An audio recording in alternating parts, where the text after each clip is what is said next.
Even to this day, it seems incredible to think how much time I really spent locked in that basement. Though I wouldn't find out exactly how long it was until after the ordeal was over, I knew even while it was happening that it was years. And as it turned out, it was a little more than 10 years that I spent there, growing from a teenager into an adult while the cold, steel manacle was grasped around my ankle. I was kidnapped just before my 13th birthday. It happened at night while I was walking home from basketball practice. It was a clear night, and I'd felt that the light of the full moon above me was more than adequate to drive away the fears I normally had while walking in the dark. Of course, I didn't really know what fear was then. Not yet. As I hummed a tune I had heard on the radio the previous afternoon, I kicked the occasional rock and glanced up from the ground in front of me only every few seconds to ensure that I was still aiming in the right direction. I hadn't bothered to change for my basketball uniform, knowing that once I got home, I'd be shower bound anyway. My practice basketball was tucked safely under my right arm, and I was too worn out from practice to even consider dribbling in front of me as I walked. I couldn't have been more than a half mile from my doorstep when it happened. A van roared past me and then slammed on its brake just ahead. I froze, suddenly unsure of what was going on. Remembering this right now was painful because if I would have just ran as fast as I could, my life would probably have been very different. But despite what I've been worried about the dangers of situations such as this one, my muscles were solid as ice, and I just stared. A man in a dark coat and jeans jumped out of the now open side door and lunged at me. I had finally got my body to respond, but at this point it was too late. He had his hands on my shoulders and pulled me nearly off my feet as he dragged me back towards the van. I cried out, but his left arm wrapped around my thin frame and his right hand shot up to cover my mouth. The basketball fell to the ground, splashing in a puddle and bouncing once and then twice. I still remember the flat sound of the ball smacking the asphalt in the water. It's funny what the brain chooses to pick out in times such as these. Before I could do anything else, I was inside the van. The panel door slid shut and the man withdrew from me. Even though I couldn't see his face, and nor would I for some time, I screamed, but my cries were met with laughter from the man, as well as another man's voice coming from the driver's seat. "Shut him up," was all the driver said. The man who'd grabbed me stopped laughing and reached out, delivering a hard blow to the side of my head. I blacked out and I don't remember anything else from the ride. I don't know how long it was before I woke up in the basement, but I can only assume that it wasn't too long, maybe an hour. The room was very dark. So dark, in fact, that even after my eyes adjusted, I couldn't pick out many details. I felt that the room was large and mostly empty, and as I splayed my palms out on the ground beneath me, I could tell that I was laying on top of some very old wooden plank flooring, the kind you found in many basements around the Seattle area. Splintery, slightly damp, and overly musty. Swiping a hand across those planks would result in a grimy coating not far from what you would get if you spent some time gardening. All around me was a silence, so complete that it made the darkness seem even deeper. I could hear nothing, no matter how hard I strained my ears. I stood, and it was then that I noticed the heavy chain which was attached to my ankle. I quickly sat back down and ran my hands down my left leg. Sure enough, there was a thick steel ring there. It hung tightly to my flesh, so tightly that it nearly cut off the circulation. Bolted onto the back of the ring was a heavy chain. I picked it up, feeling the cold links and trying to get a sense of its dimension. I pulled on the chain and there was quite a bit of slack. I pulled it hand over hand for about 5 seconds before it went taut. I could feel that it was connected to the wall behind me. Standing and walking in the opposite direction, I seemed to have about 10 feet of slack at my disposal. My young mind began to panic at the situation. I was chained up in a very dark room with no idea where I was or who would grab me. I didn't know if I was alone in the room, let alone if someone would be coming back to hurt me. Even at that age, I knew that this was very bad. My mind recalled a story where a man had kidnapped a young girl, keeping her locked up and doing unspeakable things to her for years on end before a neighbor had rescued her. Was that about to be my fate? I was alone in the room for hours before I began to get my answer. I tried calling out, crying, screaming, begging, none of which brought any additional information to my eyes or my ears. The room remained dark and silent. That was until a blinding light illuminated the darkness. The light seemed to come from everywhere at once, and I screamed in fear as well as pain. My eyes dilated all the way from the hours in darkness, and I recoiled at the white flash and I dropped to my knees. It took a few moments for me to be able to squint, and when I did, I threw myself back in true fear. There was a staircase about 20 feet in front of me. The room was indeed empty, but now I saw that the staircase led to a doorway. Standing in that doorway was a man, and I will never forget his face. It was pale, white, cold and expressionless. His black hair was slicked straight back and his eyes were a deep shade of green. He wore a dark coat, under which a green polo was tucked into a tattered pair of jeans. This was undoubtedly the man who had grabbed me off the street. Once he had seen that I had seen him, he began to walk down the stairs towards me. His eyes never left me and he took each stair individually, pausing for a second before taking the next one, clearly drawing out the tension of the moment. After about 30 seconds, he reached the bottom of the staircase. Now that he was closer, I could see that his skin was more than just pale. It was positively paper-like in color. I recalled seeing a documentary about severe diabetics, before the advent of modern medicine, who'd spend their short lives in bed as they were sensitive to the sun's harsh glare, and their skin would take on a pallor such as this man's bore. He drew closer to me. With each step, the boots he wore would make a heavy clunk on the wooden planks, and a shiver would run through me. I kicked my heels against the floor and pushed myself back, almost immediately reverting to a child far younger than my years as the fear of this man coursed through me. My back struck the brick wall behind me and a whimper escaped my lips. "Hush, child. I'm not gonna hurt you," the man said, but there was malice in his voice, and I didn't believe him. His eyes looked like the eyes of someone who enjoyed hurting people. "Who are you?" was all I could manage, and it came out as a very undignified squeak. "I'm your new owner," the man replied, taking another step forward and smiling. "No, let me out of here," I cried, tears running down my cheeks and spilling off my face. I felt one make its way under my shirt and run down my chest, the warm rivulet sticking out to me for some reason, even as I stared into this man's horrible eyes.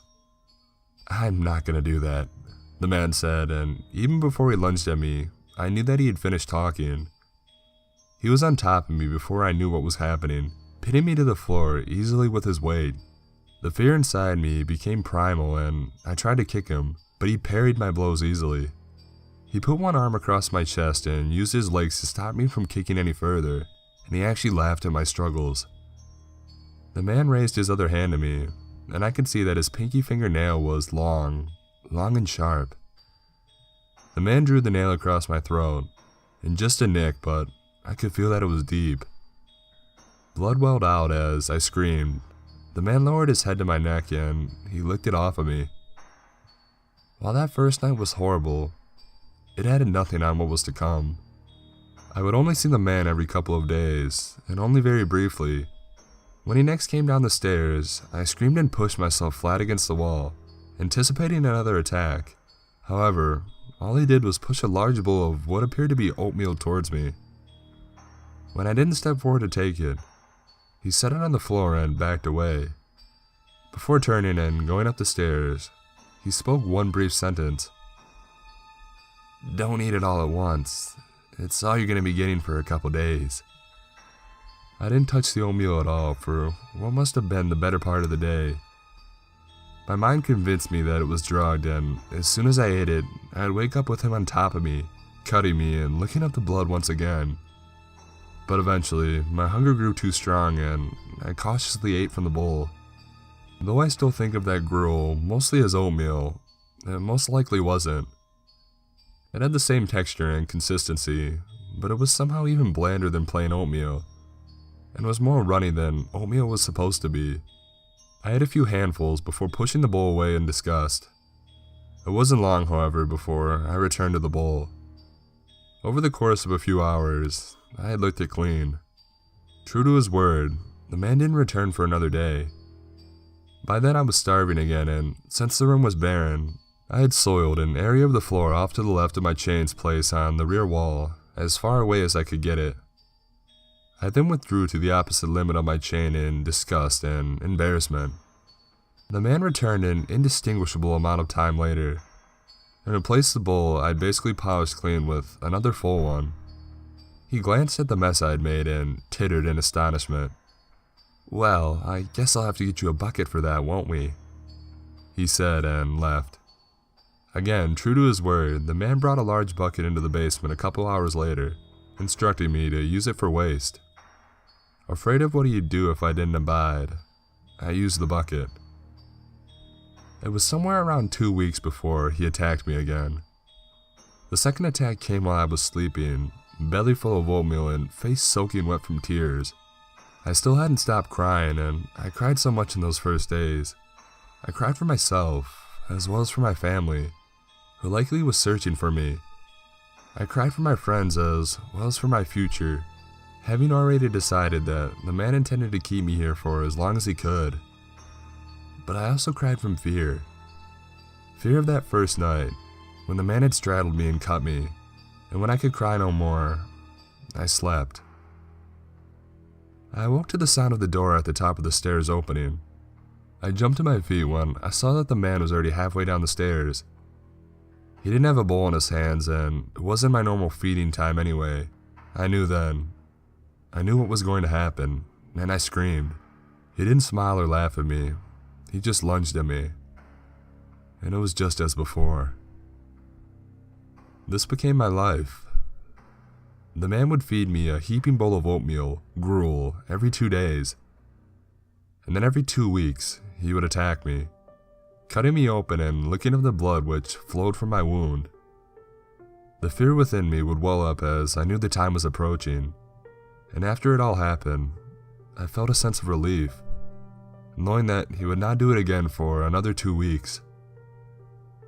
The passage of time seemed to accelerate, while still seeming to draw on forever when I was actually experiencing it.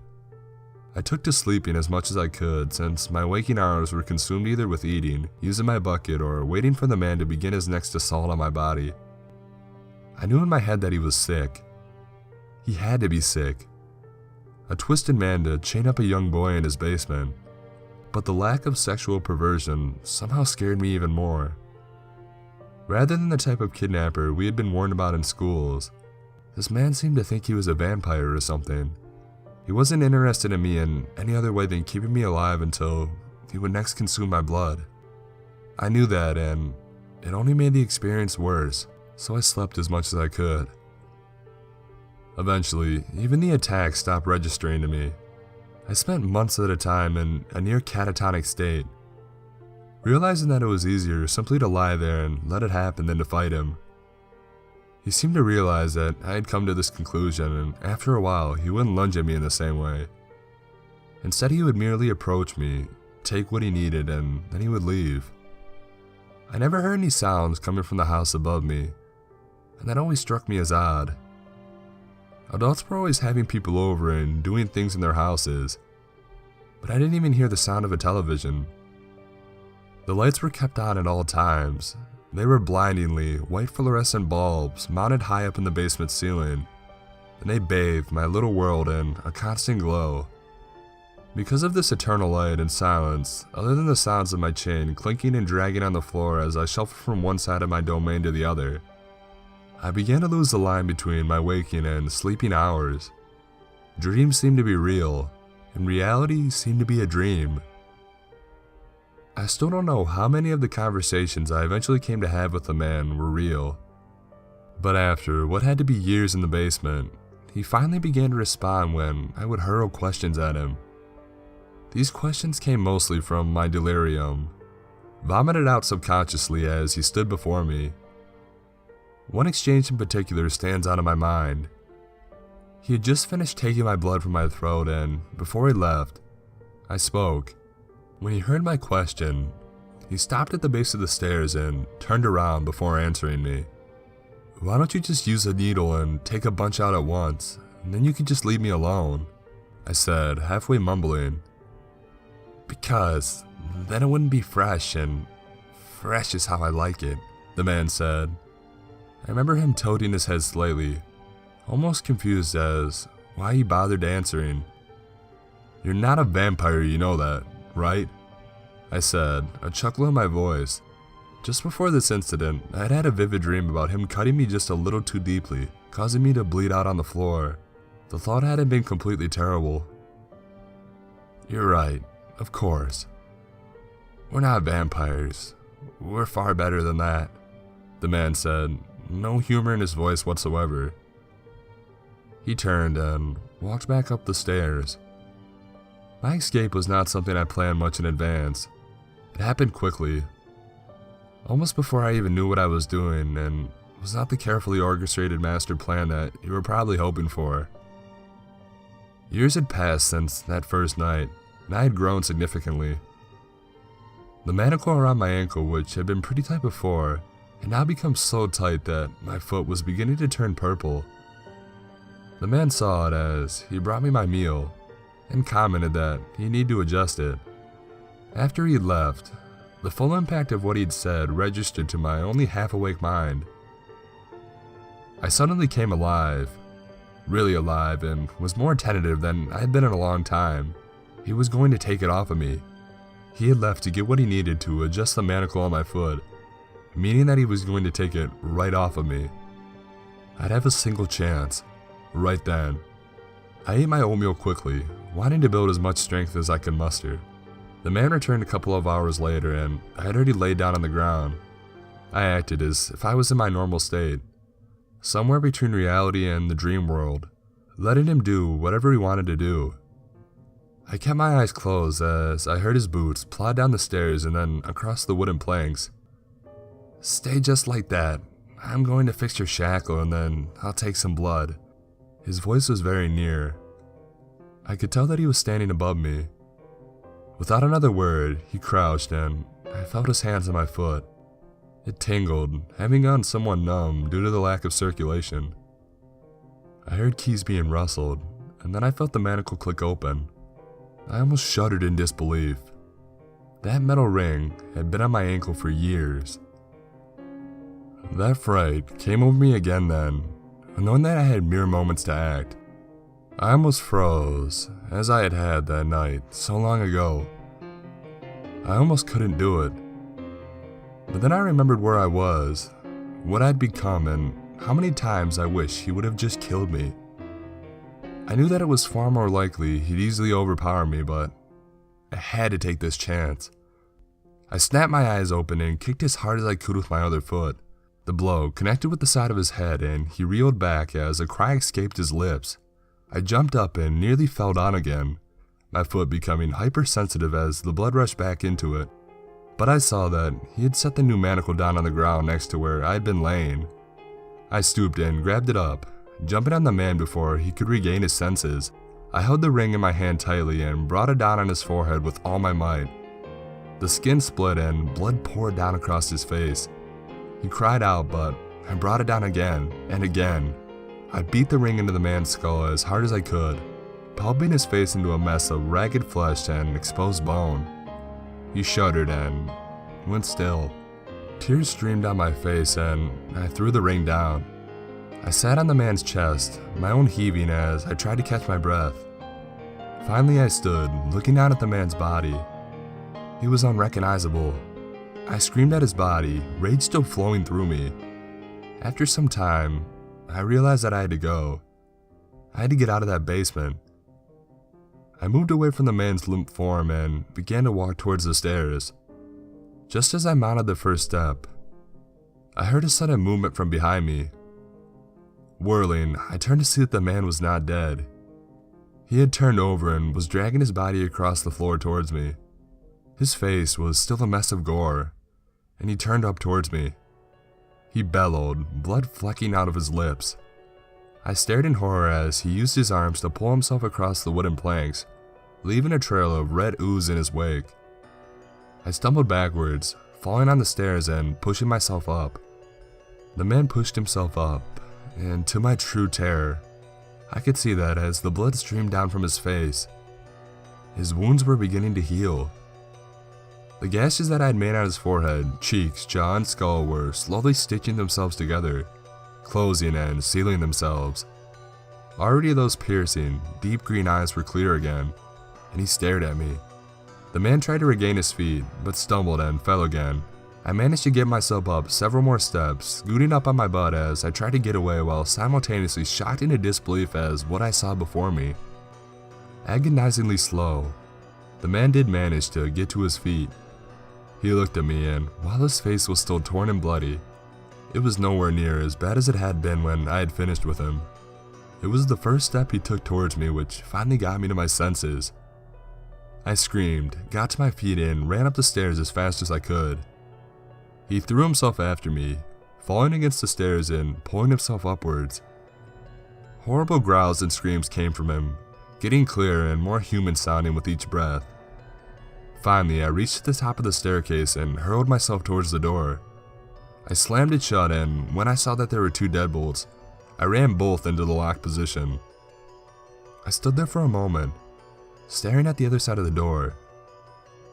Though I was terrified of the horror within, I was still dumbfounded at finally being out of that basement. I was snapped out of my reverie when a loud thud came from the other side of the door, shaking its frame. He was there, separated from me by mere inches of wood, and was pounding his fists against the frame. I turned and ran. It took me a while to find my way out of the house, and those moments were some of the worst that I experienced throughout the entire ordeal. He pounded and pounded on the door, screaming incoherently the whole time. As I finally came from the front of the house and threw the door open, I heard the splintering of wood, and I knew that he had managed to get through at last. I ran outside, and to my great shock, it was daytime. I hadn't seen the outdoors, let alone sunshine, in what must have been decades. Knowing that the man must have been making his way through the house though, I managed to keep my head about me and hobbled down the driveway. My foot was really beginning to hurt at this point. It had spent weeks without proper circulation, and I was no longer capable of a full run. The sounds of the man's horrible, furious anger suddenly became clear, and I turned to see him coming through the front doorway. His wounds were now completely gone, and his eyes were positively burning with fury. His face had taken on strange features, the bones on his brow becoming more pronounced and the bridge of his nose having widened and elongated. He looked like a wild animal. I screamed again, my throat becoming ragged, and quickened my step, but I knew that I didn't have the strength to escape him. He would catch me and pull me back inside. For some reason though, he stopped at the end of his porch. He stood there, seething with rage, but would come no further. His face was in the shadow, but I still remember those green eyes staring at me as his chest heaved. I got away. I hobbled, step by agonizing step, and made my way away from the man's house. I was in a remote area with no other buildings anywhere nearby, and it took me more than an hour to make it to a main road. I collapsed several times and even resorted to dragging myself along the road more than once. At long last, I had made it to the end of the man's long dirt driveway, however, and began to walk down the highway. After another few hours, an SUV pulled up alongside me. I was delirious with exhaustion, and I only have the faintest memory of collapsing into the officer's arms. For the second time in my life, I woke in a place I had never been before, in the presence of a man I had never seen. I will admit to screaming in terror when I saw him, my mind immediately thinking that I was back in the basement. But when the panic faded, I saw that the man was a doctor, and that I was laying in a hospital bed. The doctor explained that I had been found on the side of the road, stumbling on the verge of collapse. I panicked again when I realized that I was restrained to the bed, but the doctor explained that I had been strapped there for my own safety, as I had been raving and throwing myself about in my delirium, screaming about monsters. It's been about a year since my escape. I spent weeks going over my story with police, reporters, and eventually psychiatrists. While the investigating officers did find the house, along with the basement and chain as I described it, they never found the man. In fact, they found no trace of him at all. There wasn't even furniture in the house, it was just completely empty. Though they had tried to convince me that the last part of my ordeal, the man's sudden resurrection and the healing of his wounds, was just a psychotic break brought on by my stress that I endured, I don't believe it. I know what I saw and I know what happened. He's still out there, but that's not what terrifies me the most. What keeps me up at night is what he said in response to being told that he wasn't a vampire. "You're right, of course. We're not vampires. We're far better than that."